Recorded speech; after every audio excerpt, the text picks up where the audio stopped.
the New Zealand Tech Podcast, brought to you by Gorilla Technology, proactive and strategic IT. Greetings and welcome along to the New Zealand Tech Podcast. Today I'm here with Gerard Quinn, who is the Director for the UC Centre for Entrepreneurship at University of Canterbury. Welcome, Gerard. How are you? I'm very well, thank you, on a cold morning here in Christchurch, Paul. Yeah, thank you for joining us. I know at the moment we've got a bit of COVID going round, so thank you. And I know we've pulled you in a little bit at the last minute, but we really appreciate that. Before we start, big thank you to our show partners: 2 Degrees, Vodafone, Spark, HP, Gorilla Technology, Cyclone, and Aruba. Now, first up, maybe, Gerard, give us a little bit of an introduction on what you do, what your role is, where you fit into this big wide world of tech and entrepreneurship. Well, look, my main background for a long time was in aviation, doing air traffic control, running air traffic control centres, ATC workforce for Australia, airspace deals.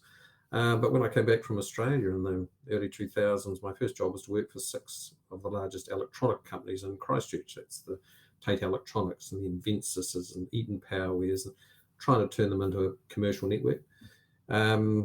Great companies, big employers in the region.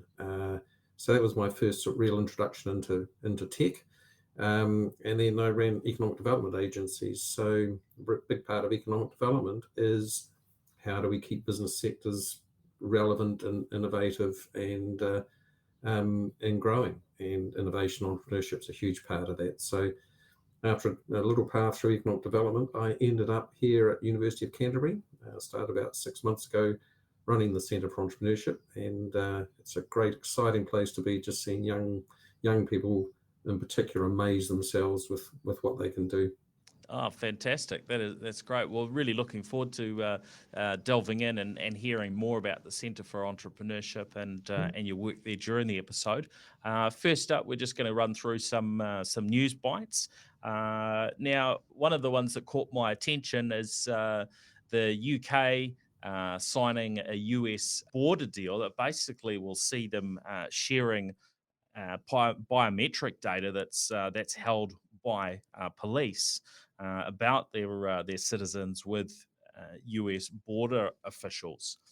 And I guess this is just the sort of stuff we need to keep a little bit of a watch on, because there's 2 sides to these sorts of things as we work to protect our countries, but also there's a lot of risks that can come in. Another thing that relates to these 2 countries is there was a speech given by the heads of MI5 and FBI in the UK, and this one caught my attention because they maybe went into a little bit more than what we'll often hear. I think this is a unique circumstance to have these 2 leaders talking publicly, and really quite a lot of information was shared. And one of the comments was just about the concerns about the Chinese Communist Party and the varying challenges from a spying perspective, varying references to cyber threats and warnings about the stealing of technology using a broad range of tools.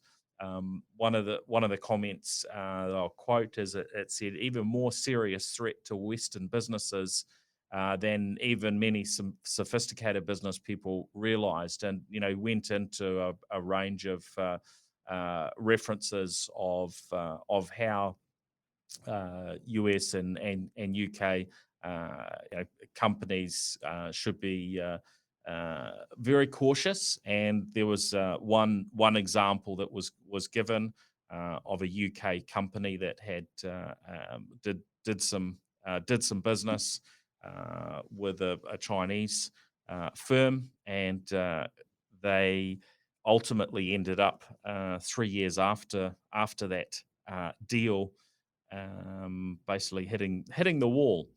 Now, I'm not too sure with that particular example. But they did agree to a certain amount of tech transfer. So it looks as though there was actually no espionage involved in this case. But the company Smiths Harlow, which is a UK-based precision engineering firm, entered this deal, and then about 3 years later, they were gone once they had effectively allowed their IP to be taken over by a Chinese firm, Futures Aerospace.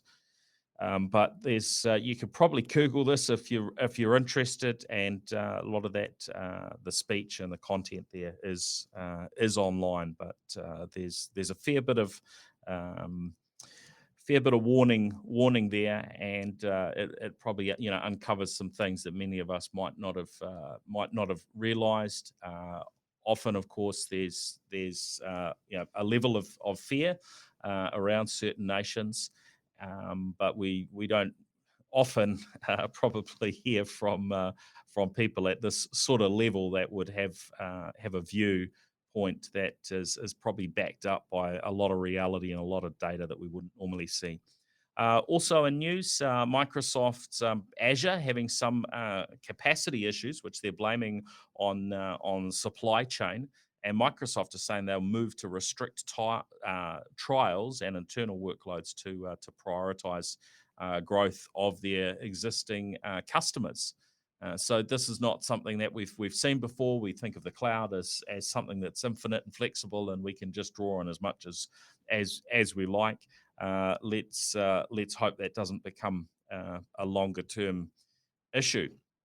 And locally here, we've had the announcement that the Southern Cross Next cable has launched, and that I think is pretty exciting for New Zealand to know that we've got this extra link to the outside world from a resiliency and a capacity perspective. And so there's some pretty interesting numbers there in terms of what they're delivering. They're testing a 400 GBE services across this network, which runs for just under 16,000 kilometers. So offering these services between countries is pretty pleasing, and I guess it also keeps up the competition. Of course, as a country, we've really benefited from there being more diversity and more connections to the outside world, which is why it's normal for business and consumer connections largely to be available with uncapped data options, which certainly wasn't the case going back a decade or so. And other news, Twitter say they're off to hire lawyers so they can go after Elon Musk after he's pulled out of the deal to buy Twitter. Now into sort of the discussion topics. Gerard, you've been following NASA's Capstone mission, which of course Rocket Lab have been absolutely pivotal in this mission. And they're part of it with launching from Mahia Peninsula here in New Zealand seemed to go flawlessly, and it was kind of fun watching the live stream and seeing the celebrations at Rocket Lab mission control. Could we have expected this to happen when Rocket Lab sort of first started in business? Could anyone have imagined this? Yeah, look, having had a long career in aviation, this is the item for numerous space puns, but I'll do my best to avoid them. Look, this is the place of movies, isn't it? Really, this is space. It's real. Congratulations to Rocket Lab on just a great achievement. Having the credibility to be chosen to be part of this NASA partner mission. It wasn't just NASA; they had other important partners in it as well. But it's just more than just successfully launching a rocket. This is about different and new ways of actually traveling beyond the moon and opening up all that possibility. Now, I think if you look at what Rocket Lab has done for Mahia Peninsula, I did work in Hawke's Bay. It was just an amazing place, and for engineering, manufacturing, production in Auckland. But it's actually becoming a whole New Zealand thing. I was at a aerospace dinner in Christchurch last Wednesday with Minister Megan Woods. Mark Rocket was there, so of course aerospace would come up. But it was just amazing how fast the sector's growing. We had companies from Auckland, Wellington, Christchurch, Piper Vision, Kia Aerospace, Asterix, Dawn Aerospace, Swoop. These are around New Zealand, each taking a niche in part of this aerospace industry. We had Linda there from Tawhaki, which is the new space area out at Lake Ellesmere, Kaitoriti Spit. And that's an amazing project because you are regenerating a natural environment, a partnership between Crown and Tūrunaka, but at the same time, you're developing aerospace activities and R&D facilities, and you're going to get jobs and investment out of it. So thought that was amazing. It's particularly relevant, I think, to UC because there are a lot of things that come out of the engineering school in particular. But maybe later on we can talk about the fact that it's not just rockets and fuel. There are so many other things that are now using space to advance, for the betterment of mankind. Yeah, look, I think it's just a mind blowing achievement that has happened here.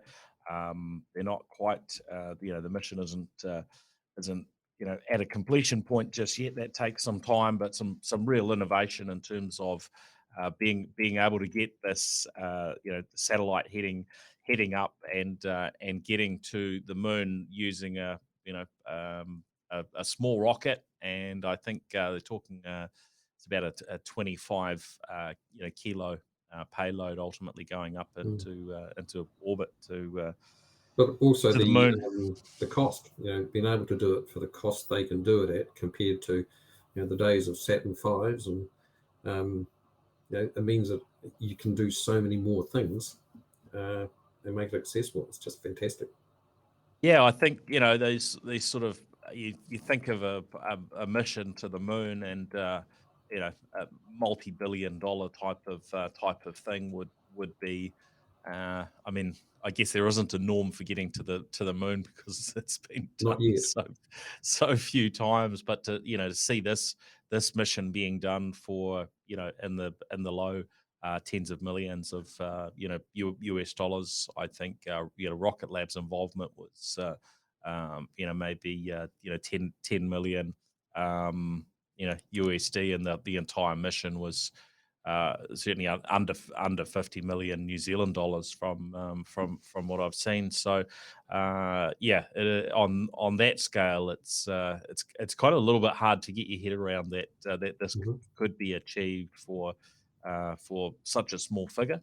But also Now, the design of CubeSats and microsats, it provides access to a whole different range of industries from through health to undertake experiments in microgravity or zero gravity that would never have been able to be done before. So the equity of accessibility is just increasing as we bring the price down. Yeah.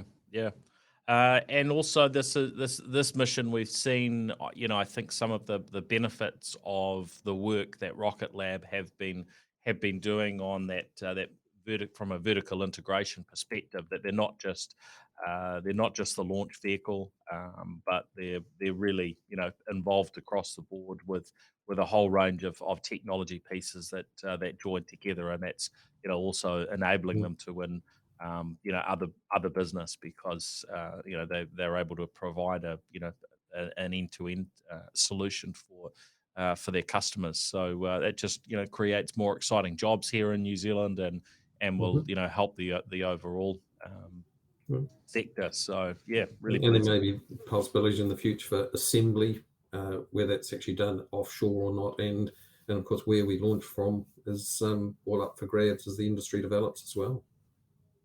Yeah, definitely. Now onto another, I guess, international but Kiwi story.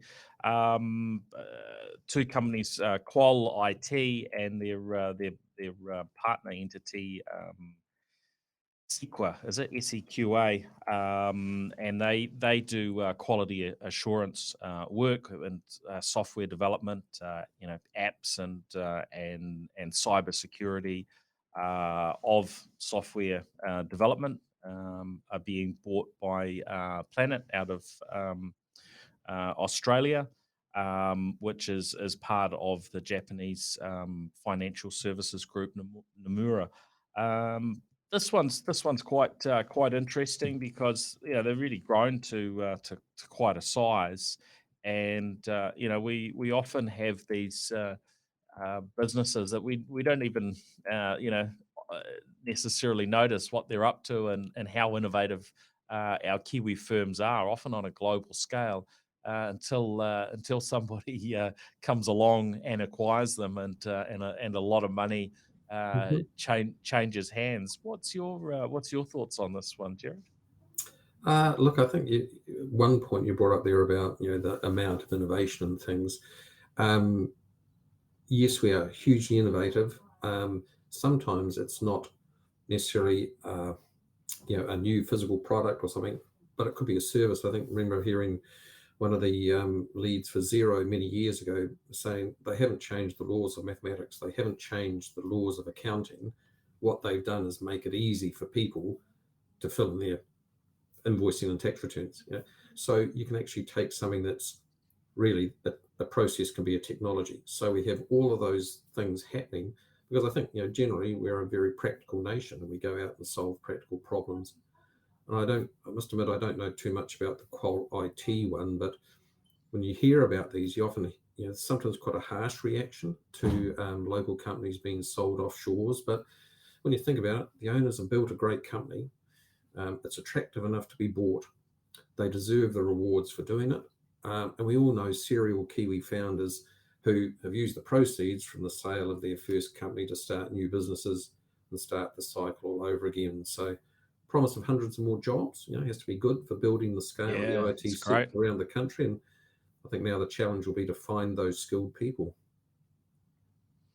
Yeah, look, I think really, really exciting. Already a base of 250 staff across their New Zealand operations, and the idea that could double or triple is pretty pleasing. As you say, some challenges possibly ahead in finding those people, and certainly we hope that. Those issues don't persist too long in terms of finding the right resource and being able to bring more of the right sort of people into New Zealand going forward, because Mhm. we don't always have everybody, but of course that's part of the role for the University of Canterbury, isn't it? It's Yeah. training up more people and putting more people into the market. So And really, we do really a lot of important work role. integrated learning from all our Yeah, faculties. We try and put people in two companies, before they're finished doing their degrees, so that they actually also know what it's like to work in a company. Because you can have the greatest engine, but if your transmission is sloppy, you're not going to get the results you want. So we also spend quite a bit of effort trying to get people um, work ready and able to actually get into a company, know what it's like, produce the results. yeah, that's great. Now, on a more of a global basis, um, it was kind of shocking, but not the first time we've heard of these sorts of things happening. Although when they happen in China, it tends to be on a large scale. And so this was a stolen Chinese database that's been for sale online, and apparently containing about a billion records. And so this is the Shanghai National Police database that was leaked, and yeah, the the sort of numbers that the media reports indicates, it suggests that names, home addresses, ID numbers, phone numbers, criminal records, and other data on around a billion Chinese nationals. So a pretty extreme level of data leakage there, and I can only imagine what must be going on in this scenario, for those that whose role was to protect the data. But having talked earlier about the storing of biometric data and sharing of that between countries, never a good thing to hear these stories. I guess there's probably a whole lot of other aspects that come in here. There's been a lot of coverage of sort of spinning it around a little bit, because I guess this is data that's available anywhere in the world. But we've had TikTok coming in and starting to get more attention again, for the data that they hold, and how securely that might be held, and whether Chinese government have access to that stuff. So I mean, it seems like privacy is a pretty hard thing overall these days, doesn't it? It is, and it's look. It seems that the authenticity of that data for the Shanghai leak has been confirmed. I thought that the 10 Bitcoin, or about $200,000, I think it was a relatively small amount for the amount of data stolen. I think the business school pricing department will be talking to people about pricing for things like that. I mean, that's a huge amount of data.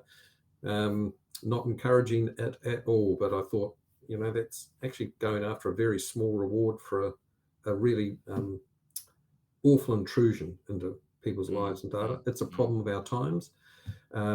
It's that thing that we do want data. It helps us on a global scale solve world problems. So it helps us on a business scale to our individual businesses for our livelihoods. But this sort of thing is going to be an ongoing fight. With successive rounds won by the hackers, and then another round won by the security experts. So it's going to be with us for a long, long time. Yeah, I think you're right. Just the scale of this one, I guess it's what blows my mind. Well, it's certainly a reminder that's of enough scale. We still have a lot of work to do on this front, and I guess some countries, some governments do a better job than others, and it's very interesting after hearing about this talk by MI5 and FBI, talking around the level of offensive action that's being taken from China, that maybe they do struggle a little bit on the defensive side themselves. So quite a shock, that one. Now, in terms of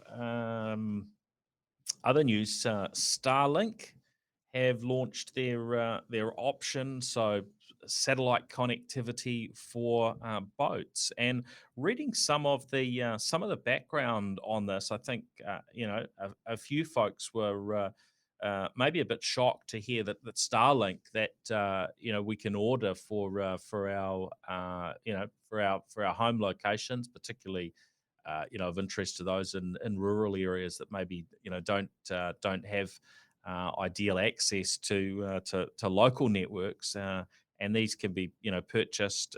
Certainly, when I purchased mine, I think it was a bit under $1,000 for a satellite dish, and then your connection, your first monthly fee, which was coming in around $150 a month. I think that's up to about $180 a month now. But if you want it on your boat, then they're talking USD 5,000 per month, and a USD $10,000 hardware purchase.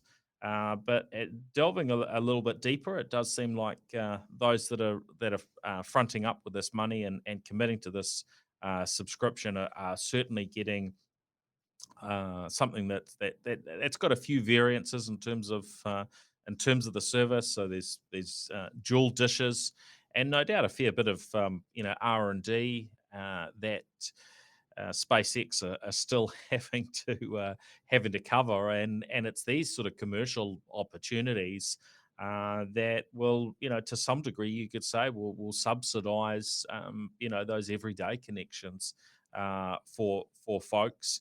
And I saw somewhere a reference to the previous connection that SpaceX had actually had on one of their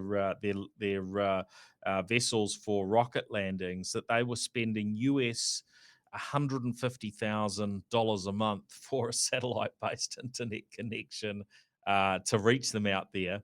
And being older technology, it was of course somewhat inferior to the Starlink connection. So certainly, if you're currently spending 150,000 US dollars a month for an internet connection, and Starlink's available, I can imagine a lot of people wanting to augment that existing connection with a Starlink, because it's probably better and faster in some ways.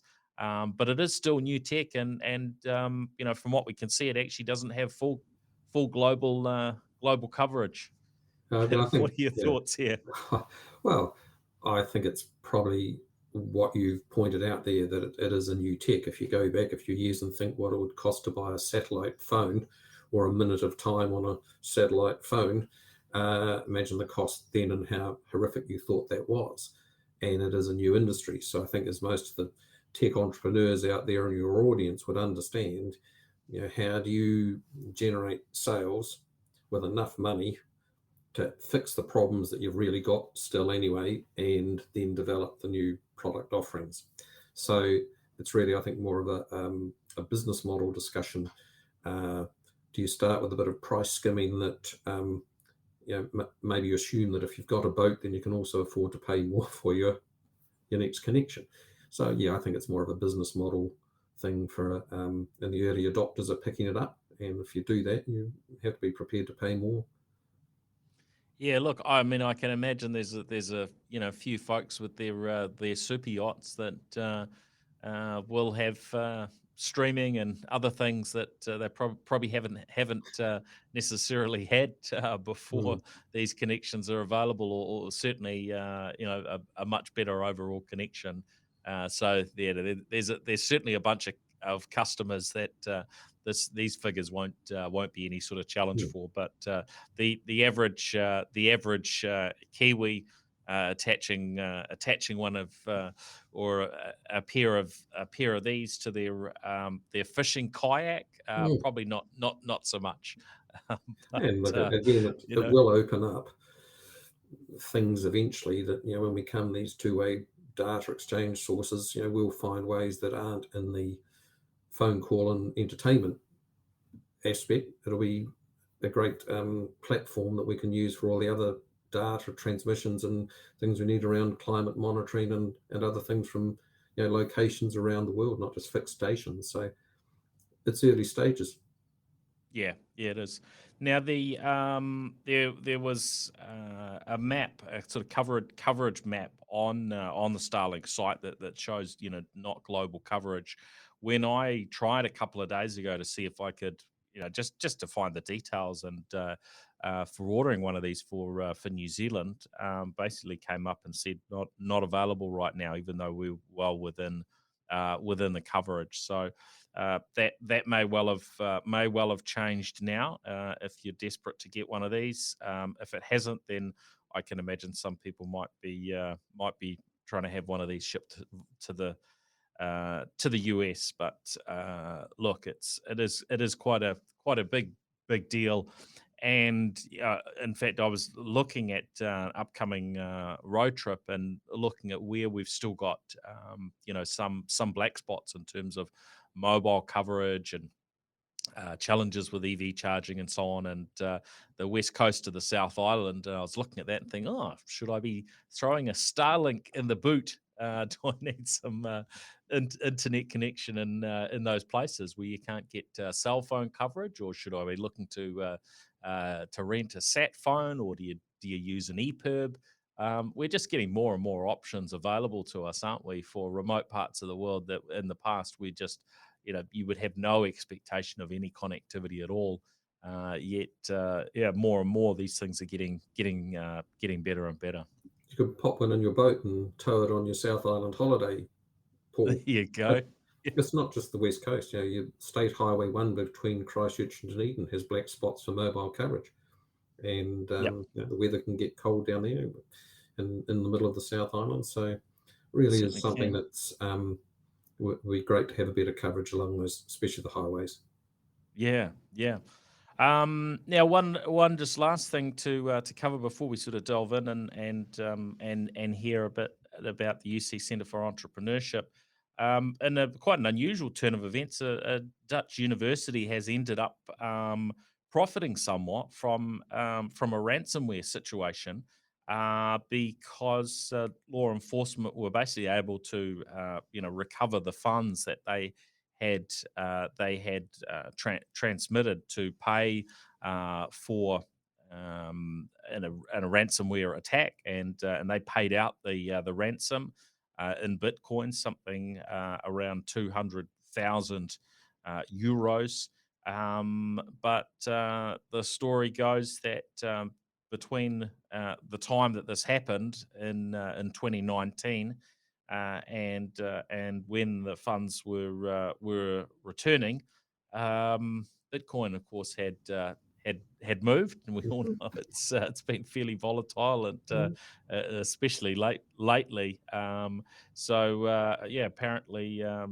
that 200,000 euros turning into about 500,000 euros. Now, who knows what that'll be tomorrow? Whether it'll be less or more, but seems to be on a downward trajectory at the moment. But unusual to have a silver lining when it comes to cyber incident, and especially when it comes to ransomware. Well, seems to be a bit like the property market, really, isn't it? Timing is everything, and sometimes it goes in your favour. I would have just thought it would be such a hard decision to make if you were faced with a ransomware situation. Do you pay up and further encourage such attacks, or do you lose valuable data? And from what I know of this case, it was sort of luckily it was research data and anonymized, really, rather than that full private information. I wouldn't like to have to make that decision about whether to pay or not. What surprised me a little bit about that situation, I suppose, that there was a mention in the article that ransom recoveries are actually not that unusual. I would have thought once it's gone, it's gone. But there was a report of US authorities recovering some of the payment that Colonial Pipeline had done, and they had ransomware. They were fuel suppliers' computers, so it was couldn't actually go through an ability to get fuel for consumers. And I think something else that came out when they were discussing that article was that ransomware cryptocurrencies probably aren't as anonymous as some people suggest or think. So there's a question there about if you could recover it, how did they track cryptocurrency?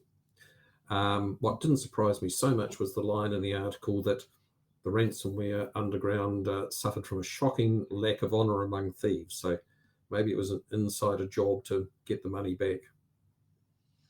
Yeah, fascinating. That's been really interesting to chat through those topics. But let's hear about the Centre for Entrepreneurship at the University of Canterbury. That's what's keeping you busy every day, and I'm keen to know a little bit more about what you do. What are the things that you're involved in there, Gerard? Okay, look, I'll call it UCE because University of Canterbury Centre for Entrepreneurship is quite a mouthful. But so we're all about increasing that entrepreneurial spirit and capability and impact both within the university and beyond. So that means we've got a double mandate. The graduate profile of the university says that its students have to be innovative and entrepreneurial. That's what they need to be to either be good employees in businesses or to start their own businesses themselves. So we've got that focus in there, but the university's mission also is about delivering people who are engaged, empowered, and making a difference. So for UCE, that means we've got to look beyond the university boundaries and increase that economic impact of the university on the city and region, and then progressively nationally and to the world. So we're aligned to the business school, which is great for accessing abundant research and sharp minds. Like how we go about fulfilling that mandate is that we help people generate ideas and turn them into ventures which grow and make impact. And I call them ventures because a lot of young people are values driven. They want to make a difference to the world about something they care about. And all concepts, whether it's just aimed at delivering social, cultural, environmental, or commercial impact, they need ongoing funding stream to ensure that their impact's significant and long lasting. So we're always helping these founders develop minimum viable companies or some other entity structure, as well as minimum viable products, because then they grow and they remain relevant in a pretty dynamic world. So we've got a range of programs, covers all the way from ideation, like how do you come up with an idea, through pre-acceleration, incubation, acceleration. As I mentioned before, it's just amazing seeing students and staff just amaze themselves as well as everyone else with the ideas that they come up with for new products and services. Our Think Lab program is aligned with universities in Adelaide, Singapore and France. And that's really a more bespoke service where we've got very battle-scarred industry leaders who are advising clients on their commercialisation and growth strategy.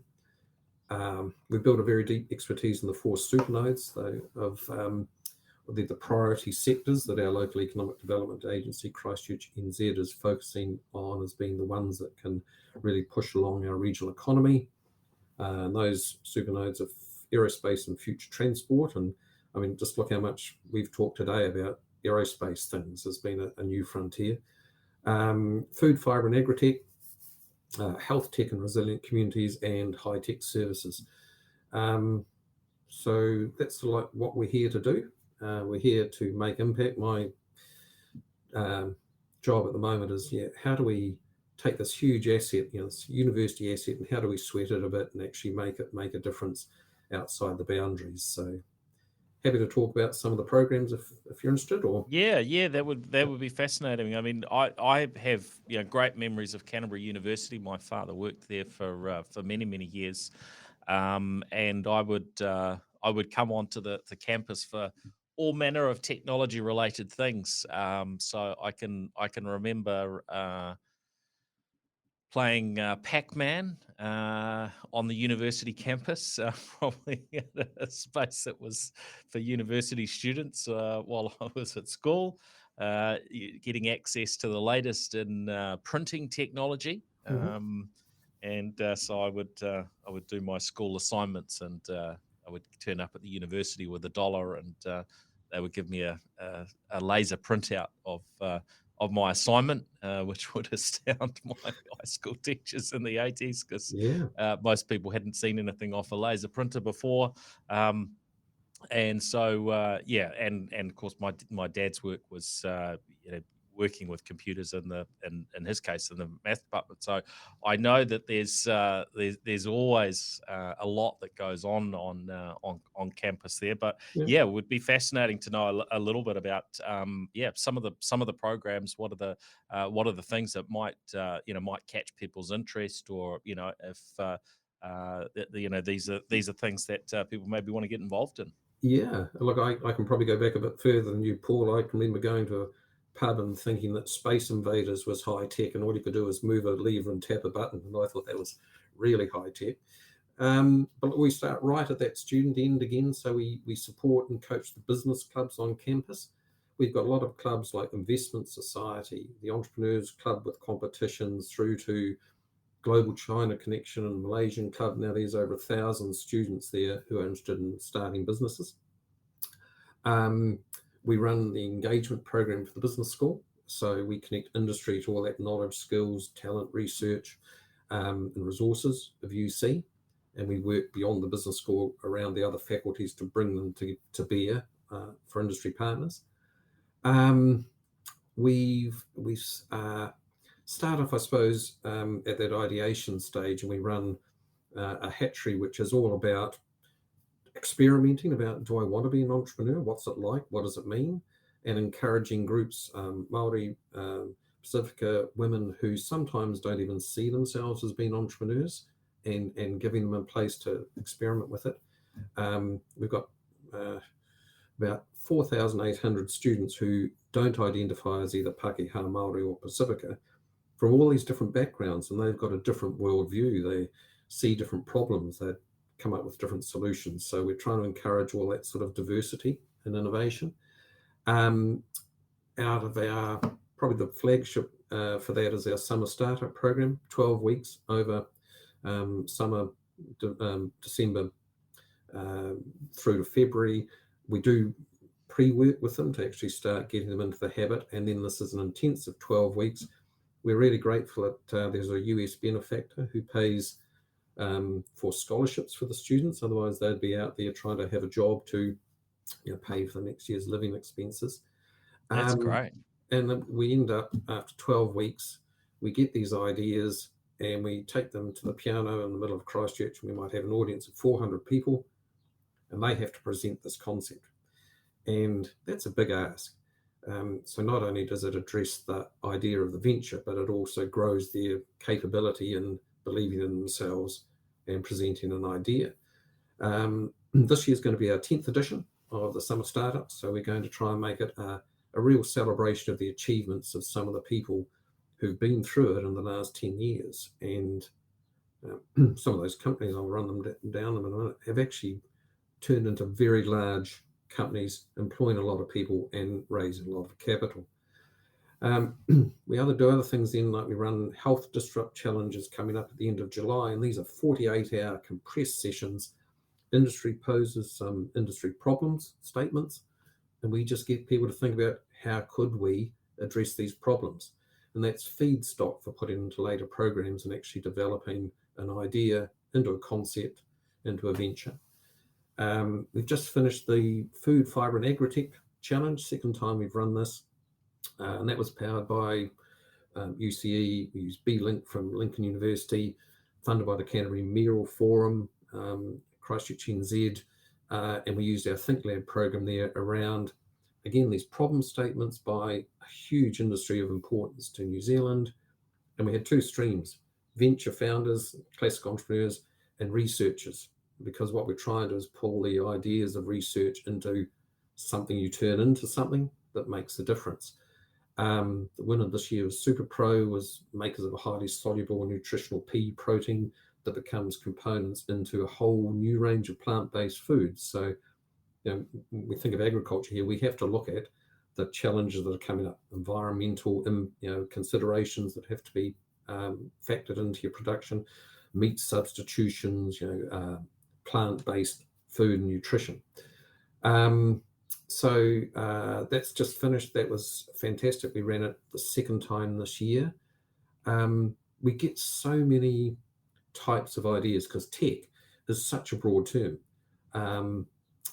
We've had, if you took a typical tech company, I talk about Vexed. It was started by Luke Campbell and Lucy Turner in our summer startup program, and it's replacing traditional phone systems with smart calling and voicemail platforms, really targeted at professional services like lawyers, recruiters. It's got over 10,000 platform users in the US, Canada, Australia, United Kingdom. Won KiwiNet's commercialization prize for students. We've got now 21 staff, 3 successful capital raises. These are young people in their early 20s, just amazing. Yeah, it's fantastic. Have a look at Kia Aerospace. While we're on aerospace, that's Mark Rocket's latest space venture in association with Philip Saltrop. He came up, UC PhD. They're building a solar-powered, remotely piloted stratospheric aircraft to fly continuously for months to collect all this aerial imagery and data that fills data gaps and makes intelligence more accessible. But aerospace is not all about rockets and fuel. We've got Sarah Kessins from UC conducting protein crystallography and crystallization in zero gravity, because that's actually a health research project. We've had Kiwi Fibre still with us. They produce high tensile strength material from harakeke fibre. So you're using more natural products. Etique by Brown West, revolutionising waste in the cosmetics industry. So again, commercial businesses, but also very values driven. Zincurry won Calhan Innovations C Prize, and we've covered a prize. And unlike most recycled metals, there's something about zinc, which I'm not a scientist, I don't understand, but it's got a larger CO2 footprint when you recycle it than when it's mined. But it's a huge byproduct of a lot of manufacturing. So they're Right. building an alternative to the current way in which we recycle zinc and zinc dust. So that's been through UCE's ThinkLab program to help it develop its commercialization strategy. So we're getting very broad definition of tech, but in the end, it's all about making a difference. Yeah, that's fantastic. So, but yeah. So, who else would you expect to be sort of highlighting and putting up in lights, for this next or this sort of, I guess, 10-year anniversary of your summer startups program? Any other ones you can mention? Yeah, look, I mean, sometimes I'm trying to show examples, but these companies are Well, great. Every other company and venture is great too. So I'm like, yeah, yeah. you get a bit feel better sometimes about highlighting others when there are so many other good ones around, and some Yep, of them yep. are will make huge impact. It may not be the biggest commercial earner, but we had two Maori ladies start a business last year about increasing the connection between expectant mothers and their unborn child using tikanga and of Maori. Now, if that can make a difference to people's health, well-being in life, connections, the sense of connectedness in families, what a fantastic outcome for a venture. So, Yes, definitely. yeah, and there are so many environmental ventures coming through. We've had another one, Bambax, that recently won a prize in the Food Fibre Agritech Challenge, about dealing with waste through recyclable materials and packaging. So look, they just go on and on and on, and I'd suggest then that the way to do it, Paul, is you and all your listeners come to our 10th anniversary in probably in the piano or maybe even a bigger venue in February next year and go down the list. Sounds good. Sounds very good. Well, certainly look forward to hearing more about that and getting down to see you in person. And I was hoping to be down this week, but plans had changed there. Mhm. And tell us about who else you've got on the team. We were originally going to have Michelle Polglaze joining us on this episode, so she's part of your team. What who are the different people, and how does it fit together? Hey, thank you for the opportunity to give a shout out to the team. Yes, Michelle is uh, looking after predominantly our ThinkLab program at the moment, getting these advisors onto the companies about commercialization and growth strategy. She had also done some services for Creative HQ in Wellington, running a fintech accelerator. And for my sins, I was chair of Creative HQ a while back, and that's been an exciting organisation because it got into new areas of innovation, corporate innovation, Mm. government innovation. Yes, it's not an oxymoron; it's a thing that happens, and that innovation is everywhere. Good ideas are everywhere, but it's how you take it into something that turns it into reality. And Michelle's she's getting her pilot license at the moment, so very interested in aerospace. And a great connector, great worker. We have Lisa Martin, who is French. She has worked in entrepreneurship centres in France and Cambodia, a lot of experience. Currently focusing on the student capability building side, but moving now into more of the acceleration for, well, what happens when they've finished at UC? How do we support them to get to the next stage before they're ready for a ThinkLab program? Tim Winfield runs our engagement program, and we can't do our things without being connected to industry because that's where the expertise is out there. We work very closely with the Canterbury Tech Association, Canterbury Angels, and other investment groups that come in. We've got James Carr working for us at the moment while he's doing his PhD, and he's running the health challenge. We've got Mary Cunningham, who coaches the clubs to just produce that capability and pipeline. And we also have interns. Will Murrell runs the makerspace. So we have a makerspace with a large number of 3D printers and vinyl cutters, so people can actually experiment with physical product design and prototyping. We have new interns, Sophie and Daniel, who are actually helping us with our social media and getting all our information out to people. So yeah, that's about our team. It's a small team, but they're really committed, and they really want to make a difference, and they do. You've got a lot going on there. That's it's really exciting, and I'm glad that we took the a bit of time to hear about what you're up to there, and I hope we'll get a bit more of an opportunity in the future, and hopefully I can pop out and see you in person next time I'm down in Canterbury. Well, that's great. Now, where should people go just to find out a little bit more about the programs and the things that you're up to there? Look, I think the easiest way is to go to the University of Canterbury website, and search for Centre for Entrepreneurship. Will come up straight away. We do run Facebook, Twitter and LinkedIn channels as well, so you can search on all of those things for us. But come to the website, gives you our contacts. We'd love to talk to you.